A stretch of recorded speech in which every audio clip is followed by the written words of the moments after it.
नमस्कार, जनप्रवाद सुपरफास्ट में आपका स्वागत है। मैं हूं हेमेंद्र सिंह। नजर डालते हैं आज की सुर्खियों पर। बिहार सरकार की कैबिनेट बैठक में मंत्रियों के विभागों का बंटवारा हो गया है। बैठक में 23 से 27 नवंबर तक शीतकालीन सत्र आयोजित करने पर मुहर लगी है। पूर्व मुख्यमंत्री जीतन राम मांझी प्रोटेम स्पीकर की भूमिका निभाएंगे, जो नवनिर्वाचित विधायकों को शपथ दिलाएंगे। नीतीश कुमार ने गृह मंत्रालय अपने पास रखा है। मंगल पांडे को स्वास्थ्य और पथ निर्माण मंत्रालय की जिम्मेदारी सौंपी गई है, जबकि अशोक चौधरी को भवन निर्माण, साइंस एंड टेक्नोलॉजी और अल्पसंख्यक कल्याण मंत्रालय का प्रभार सौंपा गया है। वहीं मेवालाल चौधरी शिक्षा मंत्रालय की जिम्मेदारी संभालेंगे। विजय चौधरी को ग्रामीण विकास और ग्रामीण कार्य विभाग की जिम्मेदारी सौंपी गई है, जबकि तारकिशोर प्रसाद को वित्त, वाणिज्य और पर्यावरण मंत्रालय दिया गया है। इसके अलावा उन्हें वे सभी विभाग भी मिले हैं जिनका कार्यभार पहले सुशील मोदी के पास था। बिहार की नई सरकार में सुशील मोदी को शामिल नहीं करने पर आरजेडी नेता शिवानंद तिवारी ने प्रतिक्रिया दी है। उन्होंने कहा कि सुशील मोदी की भूमिका भाजपा की कम और नीतीश के सहयोगी की ज्यादा हो गई थी, इसी वजह से भाजपा ने उन्हें हटा दिया। जम्मू कश्मीर में बने गुपकार अलायंस पर अमित शाह ने जमकर हमला बोला है। उन्होंने कहा कि गुपकार गैंग अब ग्लोबल हो रहा है। वे जम्मू कश्मीर में विदेशी ताकतों का दखल चाहते हैं। उन्होंने कहा कि भारत के लोग देश के खिलाफ किसी ग्लोबल गठबंधन को सहन नहीं करेंगे। भाजपा अध्यक्ष जेपी नड्डा ने ओडिशा के नवनिर्मित 6 पार्टी कार्यालयों का वीडियो कॉन्फ्रेंस के जरिए उद्घाटन किया। नड्डा ने अपने संबोधन में कहा कि बिहार विधानसभा चुनाव के साथ देश के विभिन्न राज्यों में हुए उपचुनावों में भी बीजेपी को जनता ने अपना भरपूर समर्थन दिया। मध्य प्रदेश की शिवराज सरकार जल्द ही लव जिहाद पर कानून लाने वाली है। गृह मंत्री नरोत्तम मिश्रा ने बताया कि आने वाले विधानसभा सत्र में लव जिहाद के खिलाफ कानून लाया जाएगा। ये गैर जमानती अपराध होगा और इसमें 5 साल की सजा का प्रावधान होगा। दिल्ली में कोरोना के बढ़ते मामलों पर सीएम केजरीवाल ने चिंता जाहिर की है। उन्होंने कहा कि जरूरत पड़ने पर बाजारों में लॉकडाउन लगाया जाएगा। इसके लिए उन्होंने उपराज्यपाल को प्रस्ताव भेजा है, क्योंकि बिना केंद्र की अनुमति के लॉकडाउन नहीं लगाया जा सकता। सीएम केजरीवाल ने शादी समारोह में 200 लोगों की अनुमति के आदेश को वापस ले लिया है। अब सिर्फ 50 लोगों के इकट्ठा होने की अनुमति होगी। कोरोना की बिगड़ती स्थिति को देखते हुए ये फैसला लिया गया है। बता दें कि नवंबर में हर घंटे 4 लोग जान गंवा रहे हैं। दिल्ली में कोरोना के बढ़ते मामलों पर स्वास्थ्य मंत्री सत्येंद्र जैन ने मीडिया से बातचीत की। उन्होंने कहा कि दिल्ली में पिछले एक हफ्ते के अंदर कोरोना पॉजिटिव की दर 15% से घटकर 13% हो गई है। ये कोरोना की थर्ड वेव जरूर है, लेकिन पीक अब जा चुका है। कोरोना से जंग के लिए अर्धसैनिक बलों के 75 डॉक्टर और 300 से ज्यादा स्वास्थ्य कर्मी आज दिल्ली पहुंच रहे हैं। देश के अलग अलग हिस्सों में इन स्वास्थ्य कर्मचारियों को एयरलिफ्ट किया जाएगा। इनमें 250 पैरामेडिकल कर्मचारी शामिल हैं। अगस्ता वेस्टलैंड मामले में नया मोड़ सामने आ गया है। मामले में पूर्व सीएम कमलनाथ के भांजे के बाद अब उनके बेटे नकुल नाथ का कनेक्शन सामने आ गया है। मामले के मुख्य आरोपी राजीव सक्सेना ने अपने बयान में कई बड़े चेहरों का सम्मिलित होना बताया है। अगस्ता वेस्टलैंड घोटाले को लेकर केंद्रीय मंत्री रविशंकर प्रसाद ने कांग्रेस पर हमला बोला है। उन्होंने कहा है कि जब भी आप सेना में किक बैक की बात करेंगे तो आपको कांग्रेस की याद आएगी। उन्होंने कहा कि यूपीए सरकार में कोई भी डील बिना डील के नहीं होती थी। उपराज्यपाल वेंकैया नायडू ने हैदराबाद विश्वविद्यालय में कुछ नए केंद्रों का उद्घाटन किया। उन्होंने कहा कि भारत ज्ञान और नवाचार का केंद्र बन सकता है, लेकिन विश्वविद्यालयों को रचनात्मकता और मौलिकता और उद्यमिता के माहौल को बनाने में अग्रणी भूमिका निभानी होगी। बिहार चुनाव और उपचुनाव में खराब प्रदर्शन के बीच आज कांग्रेस की विशेष समिति की बैठक हो रही है। ये समिति कांग्रेस अध्यक्ष सोनिया गांधी की सहायता के लिए गठित की गई है। सूत्रों ने बताया कि ये स्थानीय प्रशासन से जुड़े मुद्दों के लिए नियमित बैठक है।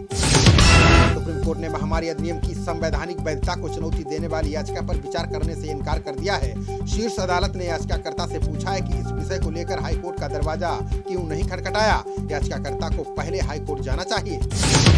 तबलीगी जमात मामले की मीडिया रिपोर्टिंग पर केंद्र के जवाब से सुप्रीम कोर्ट ने नाराजगी जताई है। कोर्ट ने कहा कि अगर फेक न्यूज फैलाने पर नियंत्रण की कोई व्यवस्था सरकार नहीं बना सकती, तो कोर्ट को किसी और एजेंसी को ये जिम्मा सौंपना पड़ सकता है। आप सांसद संजय ने यूपी की योगी सरकार पर जमकर हमला बोला है। उन्होंने कहा कि आदित्यनाथ जी के मिशन शक्ति वाले बड़े बड़े होर्डिंग तो आपने जरूर देखे होंगे।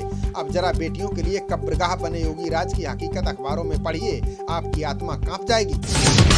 शिवसेना नेता संजय राउत ने बिना किसी पार्टी का नाम लिए भाजपा पर निशाना साधा है। उन्होंने कहा कि हम हिंदुत्व की राजनीति करने में विश्वास नहीं करते हैं। हमें किसी भी पार्टी से अपने हिंदुत्व को प्रमाणित करने की जरूरत नहीं है। छत्तीसगढ़ के सीएम भूपेश बघेल ने केंद्रीय गृह मंत्री अमित शाह से शिष्टाचार मुलाकात की। इस दौरान मुख्यमंत्री ने गृह मंत्री को दीपावली की शुभकामनाएं दी। इसके अलावा सीएम बघेल ने गृह मंत्री से छत्तीसगढ़ से संबंधित विभिन्न मुद्दों पर चर्चा की। सीएम योगी ने आज सुबह भगवान बद्री विशाल के दर्शन किए। बता दें कि केदारनाथ में सोमवार को बर्फबारी के कारण घंटों फंसे रहने के चलते वे एक दिन बाद बद्रीनाथ पहुंचे। योगी ने इस दौरान भारत चीन सीमा पर आईटीबीपी और सेना के शिविरों का दौरा किया। सीएम योगी ने सैनिकों से भेंट भी की। उनके साथ उत्तराखंड के सीएम मौजूद रहे। सीएम योगी ने बद्रीनाथ धाम में उत्तर प्रदेश पर्यटक आवास गृह का शिलान्यास किया। इसकी लागत 11 करोड़ रुपए आएगी। इससे तीर्थ यात्रियों को उच्च स्तरीय आवास और खान पान की सुविधाएं मिलेंगी। योगी ने उत्तराखंड सरकार के विकास कार्यों की जमकर तारीफ की। केंद्रीय मंत्री नितिन गडकरी ने कहा कि भारत विस्तारवादी देश नहीं है, भारत विश्व के कल्याण में विश्वास करता है। उन्होंने कहा कि देश को आत्मनिर्भर बनाने के लिए ज्ञान, उद्यमिता, विज्ञान और अनुसंधान की जरूरत है। उन्होंने ये बातें एक कार्यक्रम को संबोधित करते हुए कही। महाराष्ट्र के पूर्व केंद्रीय मंत्री और भाजपा नेता जय सिंह राव गायकवाड़ पाटिल ने पार्टी से इस्तीफा दे दिया है। उन्होंने महाराष्ट्र भाजपा अध्यक्ष चंद्रकांत पाटिल को अपना त्याग पत्र भेज दिया है। इस्तीफे के बाद उन्होंने कहा कि मैं पार्टी नेतृत्व की उपेक्षा से खुश नहीं था। केजरीवाल ने बिजली मॉडल को गोवा के ऊर्जा मंत्री ने चुनौती देते हुए इस पर सार्वजनिक बहस करने की बात कही है। इस पर जवाब देते हुए आप विधायक राघव चड्ढा ने कहा कि वो आज गोवा पहुंच रहे हैं। ऊर्जा मंत्री को बहस की जगह और समय बताना चाहिए। हरियाणा के राज्यपाल सत्यदेव नारायण आर्य को कोरोना हो गया है। उनको मोहाली के अस्पताल में भर्ती करवाया गया है। राज्यपाल को अस्पताल में ही क्वारंटीन कर इलाज शुरू कर दिया गया है। वहीं सीएम खट्टर और डिप्टी सीएम ने अस्पताल जाकर आर्य के स्वास्थ्य की जानकारी ली। सीएम से गठबंधन टूटने के बाद पंजाब में भाजपा ने आगामी विधानसभा चुनाव अकेले दम पर लड़ने का फैसला किया है। भाजपा के राष्ट्रीय महासचिव तरुण चुग ने बताया कि भाजपा 2022 के विधानसभा चुनाव में सभी 117 सीटों पर अपने उम्मीदवार उतारेगी। सुप्रीम कोर्ट ने कोरोना महामारी के बीच 10वीं और 12वीं सीबीएसई बोर्ड परीक्षा की फीस माफ करने की याचिका को खारिज कर दिया है। न्यायमूर्ति अशोक भूषण की पीठ ने कहा है कि सरकार को फीस में छूट देने का निर्देश नहीं दे सकते। बिहार के हाजीपुर में गुलनाज मामले में नामजद मुख्य आरोपी चंदन को पुलिस ने गिरफ्तार कर लिया है। बाकी 2 आरोपियों की तलाश में ताबड़तोड़ छापेमारी की जा रही है। इस बीच एक एसएचओ को निलंबित कर दिया गया है। डिप्टी सीएम रेणु देवी ने जांच के आदेश दिए हैं। राहुल गांधी ने गुलनाज मामले को लेकर बिहार की नीतीश सरकार पर जमकर हमला बोला है। राहुल ने सवाल किया है कि क्या इस घटना को चुनावी फायदे के लिए छुपाया गया ताकि इस कुशासन पर सुशासन की नींव रखी जा सके। अमेरिका के नवनिर्वाचित राष्ट्रपति जो बाइडेन ने कहा है कि देश की खराब हो चुकी छवि को सुधारने के लिए वे तेजी से काम करेंगे। उन्होंने कहा है कि अमेरिका के डिप्लोमेट, इंटेलिजेंस और मिलिट्री सर्विस से जुड़े लोगों को सम्मान दिलाना उनकी प्राथमिकताओं में सबसे ऊपर है। जम्मू कश्मीर के कुलगाम में दहशतगर्दों ने एक पुलिस चौकी को ग्रेनेड से निशाना बनाया है। पुलिस अधिकारी ने बताया कि आतंकवादियों का निशाना चूक गया और ग्रेनेड इमारत के बाहर फट गया। उन्होंने कहा कि इस घटना में कोई जनहानि नहीं हुई है। शिवसेना के संस्थापक बाला साहेब ठाकरे की 8वीं पुण्यतिथि पर सीएम ठाकरे ने परिवार के साथ उन्हें श्रद्धांजलि दी। बता दें कि बाला साहेब ठाकरे ने 17 नवंबर 2012 को दुनिया को अलविदा कह दिया था। आज उनकी 8वीं पुण्यतिथि मनाई जा रही है। कंप्यूटर बाबा को जमानत मिलने के बाद भी उनकी परेशानी कम नहीं हुई। आज दूसरे मामले में प्रशासन ने उन्हें फिर से सलाखों के पीछे भेज दिया। इंदौर में स्थित आश्रम से हथियार मिलने के मामले में बाबा को पुलिस रिमांड में भेजा गया है। जेल में बंद कंप्यूटर बाबा को महंगी गाड़ी मुहैया कराने वाले हिस्ट्री सीटर पर प्रशासन ने शिकंजा कस दिया है। मंगलवार को इंदौर में उनके अवैध निर्माण को ढाकर अतिक्रमण हटा दिया गया। इस मुहिम में करीब 15,000 वर्ग फुट जमीन मुक्त कराई गई। हिमाचल और जम्मू कश्मीर में मौसमी बर्फबारी जारी है। इससे पर्यटकों के चेहरे खिल गए हैं। वहीं स्थानीय लोगों को ठंड बढ़ने से परेशानियों का सामना करना पड़ रहा है। मौसम विभाग ने कश्मीर घाटी के 4 जिलों में मध्यम श्रेणी के बर्फीले तूफान आने की चेतावनी जारी की है। ग्रेटर हैदराबाद नगर निगम का चुनाव 1 दिसंबर को होगा। इसकी जानकारी तेलंगाना राज्य चुनाव आयोग ने दी है। नामांकन 18 नवंबर को स्वीकार किए जाएंगे। वहीं पर्चा दाखिल करने की अंतिम तारीख 20 नवंबर है। 22 नवंबर तक नाम वापस लिए जा सकेंगे।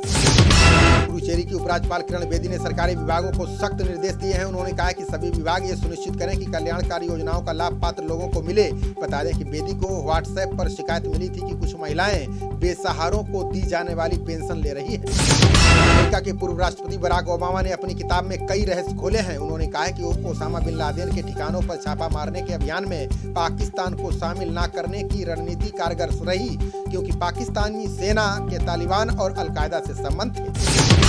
बराक ओबामा ने भारतीय उद्योगपतियों पर निशाना साधा। उन्होंने कहा कि भारतीय उद्योगपतियों ने ठाट बाट के मामले में राजाओं और मुगलों को भी पीछे छोड़ दिया है, जबकि भारत में लाखों लोग बेघर हैं, कई लोग भुखमरी के कगार पर भी हैं। प्रियंका गांधी ने योगी सरकार पर निशाना साधा। उन्होंने कहा कि सीएम योगी बताएं कि मिशन शक्ति कितना सफल रहा। उन्होंने उत्तर प्रदेश में महिला विरोधी अपराध की कई हालिया घटनाओं का हवाला देते हुए यह सवाल पूछा।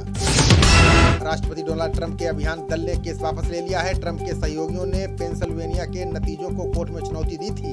यहां से जो बाइडेन ने जीत दर्ज की है। आज इस मामले में सुनवाई होनी थी। बता दें कि ट्रंप ने अभी तक हार स्वीकार नहीं की है। कोरोना वैक्सीन को लेकर सकारात्मक खबरों से सेंसेक्स और निफ्टी में जोरदार बढ़त दर्ज की गई है। सेंसेक्स 274 अंक बढ़कर 43,912 अंक पर पहुंच गया। ये इसका नया उच्च स्तर है। वहीं निफ्टी भी 75 अंक की बढ़त के साथ 12,854 अंक के नए उच्च स्तर पर पहुंच गया। कर्नाटक के मुख्यमंत्री बीएस येदियुरप्पा ने लिंगायत समुदाय के विकास के लिए निगम बनाने का आदेश दिया। मुख्यमंत्री ने कहा कि लिंगायत समुदाय की आबादी काफी ज्यादा है। काफी लोग आर्थिक सामाजिक रूप से पिछड़े हैं। ऐसे में उनके उत्थान के लिए ये फैसला लिया गया है। कर्नाटक में आज से फिर कॉलेज खुल गए हैं। सभी छात्रों को कॉलेज में एंट्री लेने से पहले कोरोना टेस्ट की रिपोर्ट दिखानी होगी। बिना कोरोना टेस्ट कराए किसी भी छात्र को प्रवेश नहीं मिलेगा। छात्रों के साथ साथ टीचर और नॉन टीचिंग स्टाफ के लिए भी दिशा निर्देश जारी किए गए हैं। हरियाणा के रेवाड़ी कुंड स्थित राजकीय स्कूल में 19 विद्यार्थी कोरोना पॉजिटिव मिले। स्वास्थ्य विभाग की ओर से 34 विद्यार्थियों के सैंपल लिए गए थे। इतनी संख्या में विद्यार्थी पॉजिटिव मिलने के बाद स्कूल को 3 दिन के लिए बंद कर दिया गया है। स्कूल में 350 बच्चे हैं। एमपीएल की सहायक company MPL sports apparel and accessories को भारतीय टीम का नया किट स्पॉन्सर बनाया गया है। ये कंपनी नाइकी की जगह लेगी। ये करार दिसंबर 2023 तक के लिए है। अब पुरुष और महिला टीम की जर्सियों में एमपीएल छपा दिखाई देगा। पूर्व बल्लेबाज और कमेंटेटर आकाश चोपड़ा ने धोनी को लेकर बड़ा बयान दिया है। चोपड़ा ने कहा है कि आईपीएल 2021 के मेगा ऑक्शन में सीएसके को धोनी को रिलीज कर देना चाहिए। उन्होंने कहा कि अगर टीम धोनी को रिटेन करती है तो 15 करोड़ माही पर ही चले जाएंगे। भारत में अगले साल होने वाले महिला अंडर 17 फुटबॉल विश्व कप को लेकर फीफा आज बड़ा फैसला ले सकता है। कोरोना की वजह से बने गंभीर हालात के मद्देनजर फीफा विश्व कप को स्थगित करने पर विचार कर रहा है। ये विश्व कप 17 फरवरी से 7 मार्च के बीच होना तय है। वेस्ट इंडीज के विकेटकीपर बल्लेबाज निकोलस पूरन ने अपनी गर्लफ्रेंड एलिसा मिगुएल से सगाई कर ली है। निकोलस पूरन ने सोशल मीडिया पर तस्वीर शेयर कर इसकी जानकारी दी है। निकोलस पूरन के घुटनों पर बैठकर अपनी गर्लफ्रेंड को सगाई की अंगूठी पहना रहे हैं। खबरों का सिलसिला जारी रहेगा। देखते रहिए जनप्रवाद। नमस्कार।